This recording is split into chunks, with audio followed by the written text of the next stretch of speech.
नमस्ते, स्वागत है आपका इस वीडियो में। आज है आपका 27 मार्च। तो आज के इंपॉर्टेंट न्यूज़ को हम चेक करेंगे। उसी के साथ साथ अगर आप चैनल पर नए हैं तो लाइक शेयर सब्सक्राइब जरूर कर दीजिएगा। आप हमारे वेबसाइट में जाकर सारे जो इंपॉर्टेंट न्यूज़ है उसका एक्सप्लेनेशन जाकर चेक कर सकते हैं बहुत ही आसानी से। हर एक जो हेडलाइन है या जो मैं न्यूज़ यहाँ पे कवर कर रहा हूँ, यहाँ पे डिटेल्स में आपका कवर किया जाता है ताकि आपको समझ में आए कि जो न्यूज़ है उसका इम्प्लीकेशन क्या क्या होता है, वो सारी चीज़ें आपको पता चल जाएगी।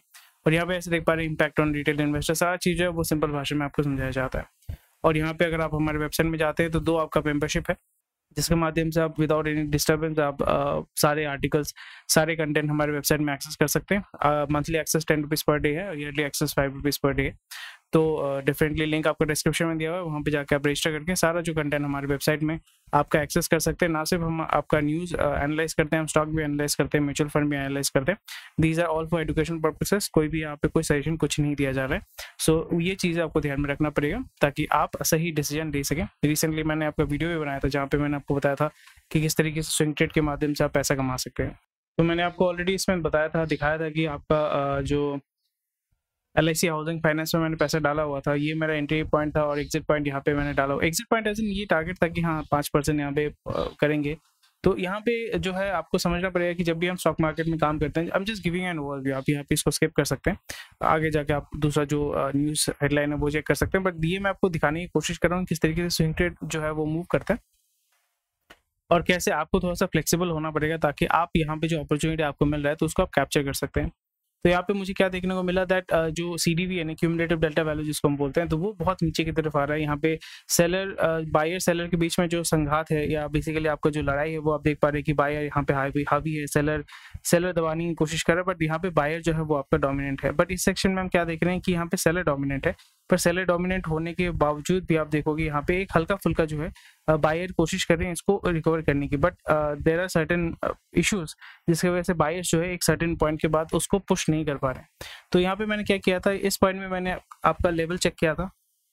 लेवल चेक करने के बाद इवन यहाँ पे अगर सेलर डोमिनेट कर रहे हैं, क्योंकि मैं बायर साइड में काम करता हूँ इक्विटी में जो भी है, सो इस जगह पे मैंने देखा कि देयर इज एन अपॉर्चुनिटी। थोड़ा सा रिस्क मैंने लिया, यहाँ पे लॉस तो हो ही रहा था, बट इस जगह पे थोड़ा सा यहाँ पे नियर अबाउट 2 से 3% में प्रॉफिट लेके निकल गया।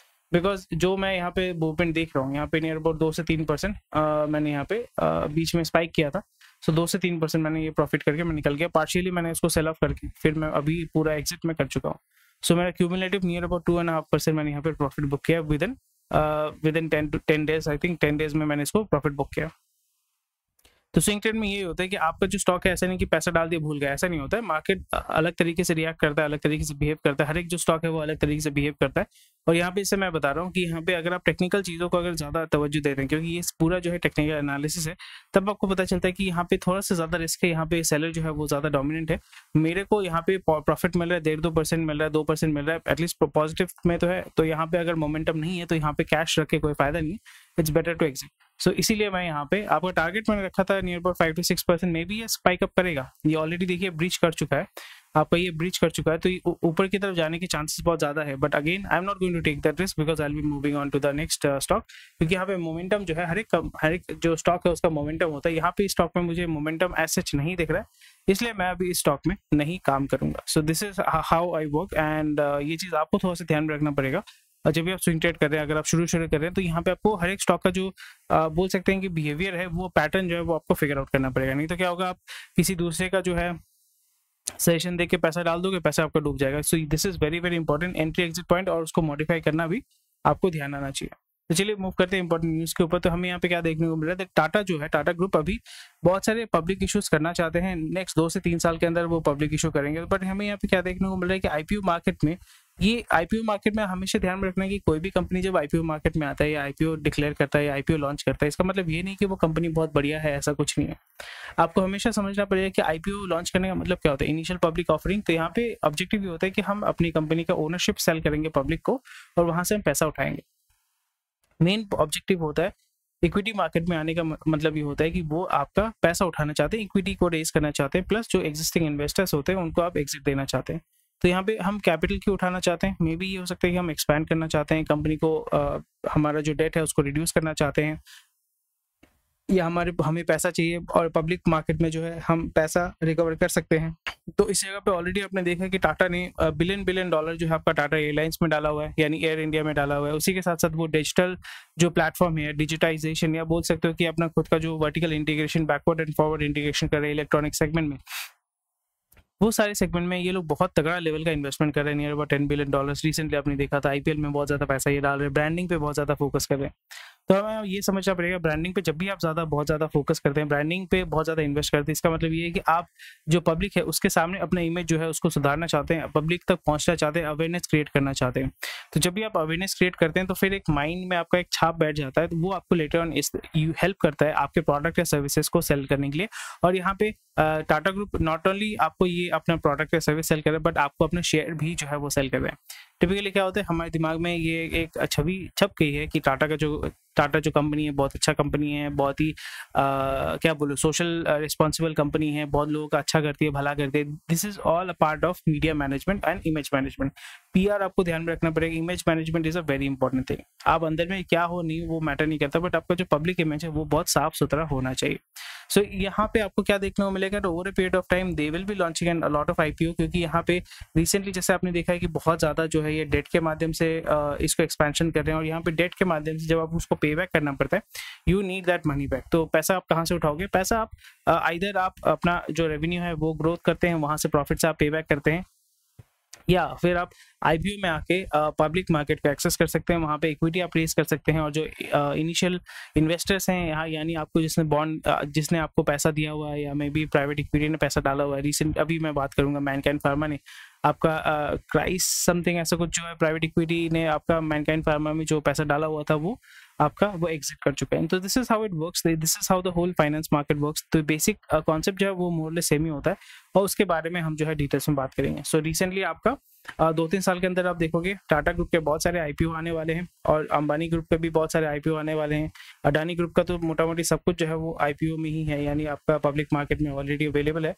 So this is how it is working. So let's move on to the next news. DGCA defers June 1 deadline for new rules on pilot rest and duty period.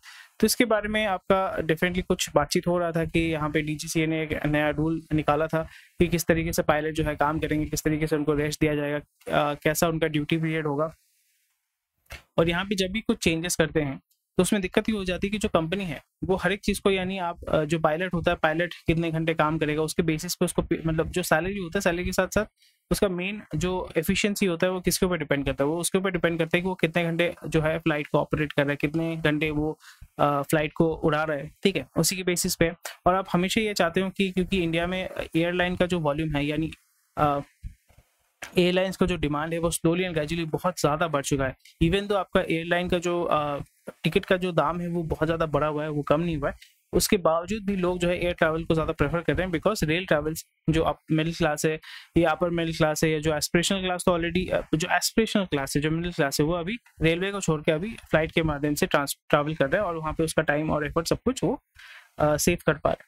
तो इस जगह पे definitely जो कंपनीज हैं वो पुश कर रही हैं, क्योंकि पायलट तो आप पैदा नहीं कर सकते। एयरक्राफ्ट में भी आपने 10-15 ज़्यादा लीज पे ले लिया, वेट लीज पे ले लिया, ड्राई लीज पे ले लिया, वो अलग बात है, पर यहाँ पे पायलट तो आप रेडीमेड पैदा नहीं कर सकते, आपको पायलट को हायर करना पड़ता है, ट्रेन करना पड़ता है, और वो infrastructure slowly and gradually India में ग्रो कर रहा है।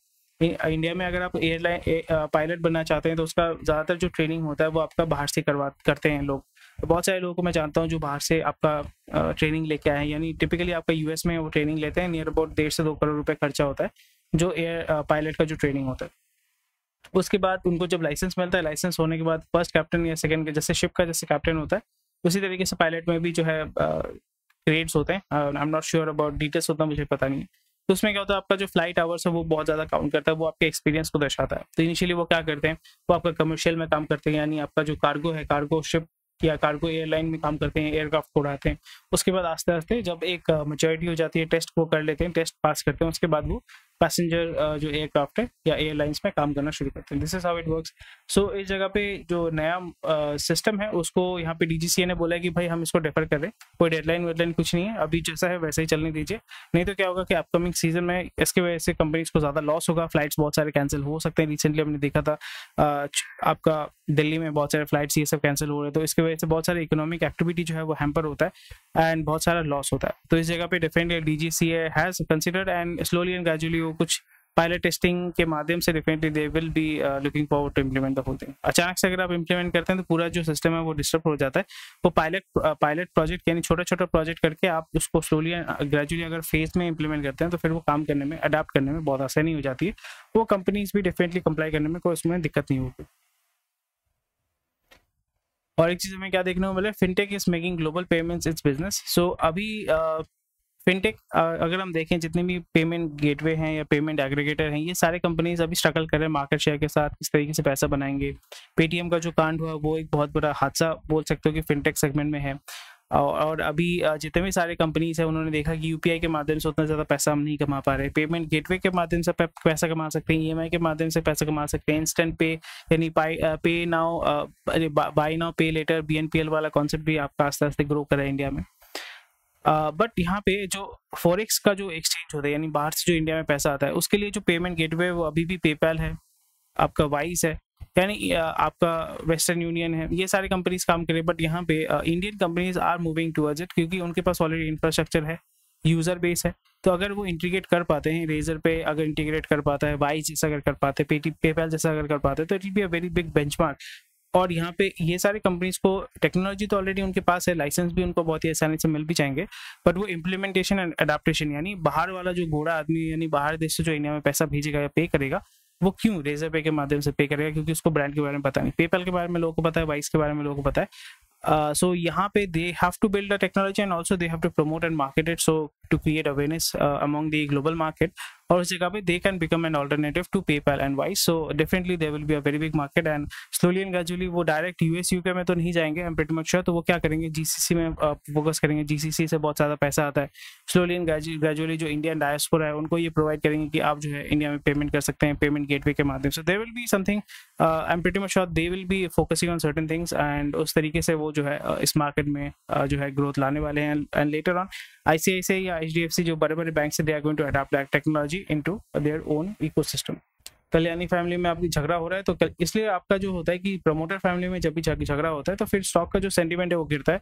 इसलिए मैं इंडिगो में इन्वेस्ट लॉन्ग टर्म कभी नहीं करूंगा। रीजन बिकॉज जो प्रमोटर्स हैं उनके बीच में झगड़ा होता है, अचानक से 5% 3% सेल कर देते हैं। सो उसकी वजह से जो अगर प्रमोटर के बीच में अगर झगड़ा होता है, अगर प्रमोटर जो है वो उतना रिलायबल नहीं है, तो फिर वैसे कंपनीज में ज़्यादातर इन्वेस्ट करके थोड़ा सा रिस्की हो जाता है, बिकॉज ये नेवर ना अंदर ही अंदर क्या झगड़ा हो रहा है।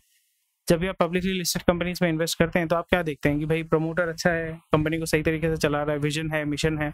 पर अगर अपने में झगड़ा करना शुरू कर देंगे तो फिर वो जो साम्राज्य है, जो वो जो बिजनेस है वो कैसे चलेगा, कौन चलाएगा, किस तरीके से चलाएगा। So that is something which needs to be taken care of. Same is applicable to politics as well. अगर आपका पॉलिटिकली लोग जो है एक दूसरे के साथ झगड़ा करते हैं, जो रूलिंग पार्टी अपने जैसे कोalition गवर्नमेंट हो गया, अपने बीच में झगड़ा करते हैं, झमेला करते हैं, तो फिर गवर्नमेंट चलती नहीं है, गवर्नमेंट टूटी फूटी गवर्नमेंट चलती है। तो फिर उसके वजह से आपका पूरा जो गवर्नमेंट स्ट्रक्चर जो है वो बहुत ही ज़्यादा डिस्टर्ब होता है। Companies are planning to spend a lot of money in June quarter, advertisement होंगे वो करेंगे, क्योंकि अभी अप्रैल क्वार्टर में बोल सकते हो, मार्च अप्रैल जो अभी सेशन चल रहा है या आपका सेकेंड क्वार्टर ओपन अप होगा इस साल का, वहाँ पे आपको क्या देखने को मिल रहा है कि आपका आईपीएल है, फिर वर्ल्ड कप T20 है। तो यहाँ पे बहुत ज़्यादा पैसा इन्वेस्ट होने वाला है। लोग पुश करेंगे इलेक्ट्रॉनिक्स को सेल करने के लिए, electronic item, AC, TV, sound system, ये सारे हैं। फिर FMCG ब्रांड जो है जैसे खाना पीना, फिर जो फूड डिलीवरी कंपनीज हैं, रेस्टोरेंट्स है, QSR है यानी क्विक सर्विस रेस्टोरेंट है, they are going to push a lot. And उनका ऑब्जेक्टिव ये रहेगा किस तरीके से हम अपना प्रोडक्ट जो है वो मास मार्केट में ज़्यादा पुश करके ज़्यादा सेल कर सकते हैं, क्योंकि अभी लोग जो है गर्मी में AC वेसी चाहिए होगा और फिर घूमेंगे फिरेंगे, नाचेंगे गाएंगे और TV में मैच देखेंगे और क्या। सो या तो आपका यहाँ पे ड्राई फ्रूट और इम्पोर्टर जो है उनके ऊपर GST का नोटिस उनको आ चुका है। और मतलब इसमें ज़्यादा न्यूज़ एज सच कोई इंपॉर्टेंट कुछ नहीं है, बट कुछ ये हलचल हो रही है और जो इम्पोर्टर्स है उनके ऊपर चाबुक चला है GST का। GST टैक्स नहीं दे रहे हैं, टैक्स का एक घपलाबाजी कर रहे हैं। तो उसका जो है इंडिया और रशिया के बीच में आपका जो है बातचीत चल रहा है कि किस तरीके से वो अपने बैंकिंग सिस्टम को इंटीग्रेट कर सकते हैं ताकि रुपी रूबल में ट्रेड अच्छे तरीके से हो सके। और ये बहुत ही ज़्यादा एक सिग्निफिकेंट मूव है जिससे क्योंकि रशिया से हम बहुत ज़्यादा जो है क्रूड ऑयल इम्पोर्ट करते हैं, वहाँ से पोटाश इम्पोर्ट करते हैं, कोयला भी import I am pretty much sure थोड़ा बहुत तो करती होंगे कोयला, क्योंकि ऑस्ट्रेलिया से भी बहुत सारा कोयला आता है। तो अगर आप ज़्यादातर जो हमारा एनर्जी नीड है वो आपका रशिया फुलफिल कर सकता है हमारे लिए। So Russia can be a very dependable partner, but अगर आपका उसका मोनोपोली हो जाता है, so that can also affect your energy dependency, because you do not want to depend on a single player in a global market. So but Russia के साथ अगर हम रूपी रूबल में ट्रेड करते हैं, तो बैंकिंग सिस्टम को बनाना पड़ेगा, उसको बिल्डअप करना पड़ेगा, इंटीग्रेट करना पड़ेगा, और फिर गवर्नमेंट टू गवर्नमेंट डील होगा या बिजनेस टू बिजनेस जब डील होगा, तो that banking system has to be there to facilitate easy transaction. तो इस जगह पे definitely this is going to play a very big role, and major Indian banks and financial institution have dealings with Russia और conduct देख सकते हैं। So this is quite important है। Standard and Poor ने आपका इंडिया का जो forecast है वो 6.8% कर दिया फाइनेंशियल ईयर 25 के लिए। Solar module duty SOP under ALMM may not continue after 31st March. So government of India बोल रहा है कि भाई इंडिया में प्रोड्यूस करो, वो जो आपको इंपोर्ट करने का जो SOP मिलता था, यानी सॉप में एज इन आपको सब्सिडी जो मिलता था वो नहीं मिलेगा मार्च 31 के बाद। तो प्राइमरीली वही पुश कर रहे कि इंडिया में मैन्युफैक्चर करो, इंडिया में असेंबल करो, और इंडिया में ही जो है उसको आप सेल करो। एक बहुत ही बड़ा न्यूज़ है, वो आपको क्या देखने को मिल रहा है, दैट करंट अकाउंट डेफिसिट जो है आपका 1.2% to 1.2% तक आपका decline 1.2% to $10.5 billion. So CAD का मतलब होता है कि कितना आप इंपोर्ट कर रहे हैं और कितना आप एक्सपोर्ट कर रहे हैं, उसके बीच में जो गैप होता है करंट अकाउंट डेफिसिट उसको बोला जाता है। वो जितना कम होगा उतना ही अच्छा होगा। और इस जगह पे अगर आप ज़्यादा एक्सपोर्ट करते हैं, कम इंपोर्ट करते हैं, तो फिर आपका फॉरेक्स रिजर्व्स वो ग्रो करता है, यानी आप नेट अर्न कर रहे हो, नेट स्पेंड नहीं कर रहे हो, नेट अर्न कर रहे हो, ठीक है। तो उसमें आपका इकोनॉमी जो है वो ग्रो करता है, और बाहर का पैसा क्योंकि इंडिया में आ रहा है, तो फिर आपका लोकल इकोनॉमी भी ग्रो करेगा, लोकल लोगों का जो कंजम्पशन है वो भी आस्ते आस्ते आप उसको ग्रो कर पाएंगे, because they will have money to spend. Forex reserve जो है आपका, तो फॉरेक्स रिजर्व जो है इसका मतलब आपका जो डॉलर का जो स्टोरेज है बोल सकते हैं इंडिया में, वो आपका नियर अबाउट 33 बिलियन जो है वो आपका इंक्रीज हुआ है, which is a very welcome move. And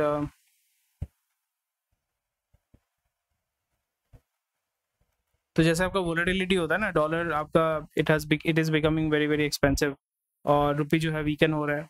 although यहाँ पे American economy slowly and gradually deplete कर रहा है, उसमें कोई दिक्कत नहीं है, बट अगेन उसके वजह से आपका जो है डॉलर वीक नहीं हो रहा है। डॉलर वीक नहीं होगा तो फिर आपके एनर्जी जो इम्पोर्ट होते हैं उसके लिए आपको ज़्यादा पैसा देना पड़ेगा, energy will become more expensive. Reason because हम सबसे ज़्यादा इम्पोर्ट करते हैं हमारा एनर्जी, यानी क्रूड ऑयल ये सारे इम्पोर्ट करते हैं, और वहाँ पे हमें डॉलर में पे करना पड़ता है। डॉलर एक्सपेंसिव होगा तो फिर आपके फॉरेक्स रिजर्व जल्दी जल्दी आपके डिप्लीट होंगे, और फिर आपको डॉलर जो है ज़्यादा दाम पे आपको परचेज करना पड़ेगा, which will increase the energy cost, and उसकी वजह से आपका जो है इन्फ्लेशन इंडिया में बढ़ेगा। तो फायर अप PNG का मतलब होता है PNG CNG LNG natural gas होता है। PNG का मतलब पाइप नेचुरल गैस, LNG मतलब लिक्विफाइड नेचुरल गैस, CNG मतलब compressed natural gas. Natural gas ही होता है, बट वो 3 फॉर्म में आपका बोल सकते हो। कोई अगर बोलेगा ना PNG LNG CNG अलग चीज़ होता है, नहीं, अलग नहीं होता। पाइप नेचुरल गैस यानी पाइप के माध्यम से आपके घर में गैस पहुंचाया जा रहा है, या जहाँ पे मतलब जो लोकेशन है, डेस्टिनेशन है, वहाँ पे पाइप के माध्यम से पहुंचाया जा रहा है। लिक्विफाइड मतलब लिक्विड फॉर्म में है, ठीक है। कंप्रेस्ड मतलब वो एयर फॉर्म में ही है, air form as in sorry gas form, air क्या बोल रहा हूँ, गैस फॉर्म में। जैसे आपका गैस सिलेंडर में क्या होता है, गैस भरा हुआ रहता है ना, उसको निकालते हैं, मतलब उसका वाल्व खोलते हैं तो गैस निकलता है, वही चीज़ आपका होता है, उसको बोलते हैं कंप्रेस्ड नेचुरल गैस। उसको जब हाई प्रेशर और टेम्परेचर में कंट्रोल करके जब रखते हैं तो फिर वो लिक्विड फॉर्म में होता है, तो उसको हम कहते हैं LNG, लिक्विफाइड नेचुरल गैस। तो नेचुरल गैस को ज़्यादा वो यहाँ पे बढ़ावा दिया जा रहा है। सो इस जगह पे एडवांटेज ये होगा कि जो बॉटलिंग ट्रांसपोर्टेशन, जो आपके घर में LPG होता है ना, लिक्विफाइड पेट्रोलियम गैस, वो आपका सिलेंडर में आता है। सिलेंडर को भरना, रिसाइकिल करना, लेके आना बहुत बड़ा एक हेडेक हो जाता है, ऑपरेशनल इश्यूज होते हैं, हेडेक होता है, उसमें फ्यूल कॉस्ट ज़्यादा होता है, ट्रांसपोर्टेशन कॉस्ट ज़्यादा होता है, हैजर्ड भी बहुत ज़्यादा होता है। तो उसका पाइप, जैसे घर में पानी आ रहा है ना, उसी तरीके से अगर आप पाइपलाइन करते हैं, वो वन टाइम इन्वेस्टमेंट होता है, बट वो आप उसको over a period of time you can recover that cost. So PNG adoption में क्या होगा कि गवर्नमेंट फ्री में बेसिकली कनेक्शन देगा, बोला कि यूज़ करो। एक बार घर में कनेक्शन लग गया तो फिर सिलेंडर विलेंडर की कोई टेंशन नहीं है, और फिर यहाँ पे आप रेगुलर बेसिस में उसको आप यूज़ कर पाएंगे, और आपका जो है जैसे बिजली का मीटर होता है उसी तरीके से आप पैसा मंथली पे आउट करोगे। गवर्नमेंट आपका परचेज करेगी 5 लाख टन अनियन का। अनियन एक्सपोर्ट पे ऑलरेडी बैन है, और प्रेशर है। मानसून का थोड़ा सा चक्कर है, मोस्ट ऑफ ये देखो इन्वेस्टमेंट की वजह से आपका जो है जॉब बढ़ेगा, बट दिक्कत ये है ना कि जॉब जो है वो ज़्यादातर एंट्री लेवल जॉब्स ही बहुत ज़्यादा बढ़ गए हैं, क्योंकि quality of labour is very cheap, very bad also in India. Quality of labour, quality of education is also not very up to the mark. तो इस जगह पे आपका जो भी ज़्यादातर आपका जॉब जो मिल रहा है फॉर्मल सेक्टर में, वो ज़्यादातर आपका जॉब जो है वो एंट्री लेवल काम के लिए हो रहा है, जैसे BPO, call centre, sales, business development. जो हाई प्रोफाइल या हाई एफिशिएंसी जॉब जो है वो स्लोली एंड ग्रेजुअली कम हो रहा है, क्योंकि उसमें AI जो है प्रोवाइड कर रहा है, हेल्प एफिशिएंसी प्रोवाइड कर रहा है। और ज़्यादातर जो लोग हैं जो एस्पिरेशनल है, जो एक कंड्यूसिव एनवायरनमेंट में काम करना चाहते हैं, वो ज़्यादातर बाहर ही चले जा रहे हैं, US, UK, ऑस्ट्रेलिया, जापान में चले जा रहे हैं। So that is how everything is working in India. Okay, चलो। अंडर कंस्ट्रक्शन हाउसिंग का जो प्राइस है वो नियर अबाउट 30% ग्रोथ हुआ है, which is something which is very concerning.